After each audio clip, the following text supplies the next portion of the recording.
ടെൻഷനൊന്നുമില്ല.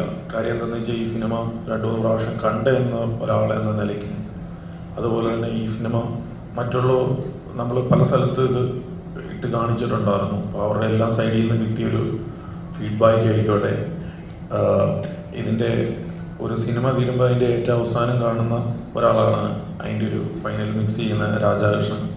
അപ്പോൾ ഞാൻ രാധാകൃഷ്ണനോട് ചോദിച്ചു, രാജാ, ഞാൻ ഈ സിനിമയിൽ റിസ്ക് എടുക്കണോ, അല്ലെങ്കിൽ ഇപ്പോൾ നമുക്കൊരു നല്ലൊരു ബിസിനസ് വന്നിട്ടുണ്ട്, ഇതിപ്പോൾ കൊടുക്കണോ വേണ്ടയോ എന്നുള്ളത്.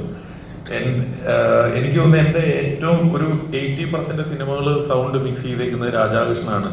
ആ രാധാകൃഷ്ണനാണ് എന്നോട് പറഞ്ഞത്, ചേട്ടാ ചേട്ടൻ ഒരു വിശ്വാസം ഉണ്ടെങ്കിൽ ഈ സിനിമ കൊടുക്കരുത്, ഇതിലാണ് റിസ്ക് എടുക്കേണ്ടത്. കാരണം പുള്ളി ഇന്നിപ്പോൾ ഒരു വൈകിട്ടൊരു വീഡിയോയും കൂടെ ചെയ്യുന്നുണ്ട്. കാരണം പുള്ളി ഒരു സൗണ്ടൊക്കെ ചെയ്തതിൽ അത്രയും സാറ്റിസ്ഫാക്ഷൻ കിട്ടി.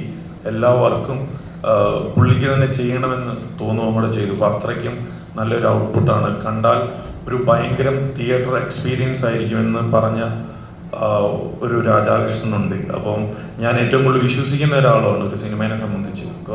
കാരണം പുള്ളിയുടെ പല പ്രഡിക്ഷൻസും എന്നെ സംബന്ധിച്ച് സത്യസന്ധവും ആയിട്ടുള്ളൊരു കാര്യമാണ്. റിസൾട്ടും അതുപോലെ വന്നിട്ടുണ്ട്. പിന്നെ ഈ സിനിമയുടെ പിന്നിൽ ഇവർ ഒരുപാട് വർഷങ്ങൾ കളഞ്ഞിട്ടുണ്ട്.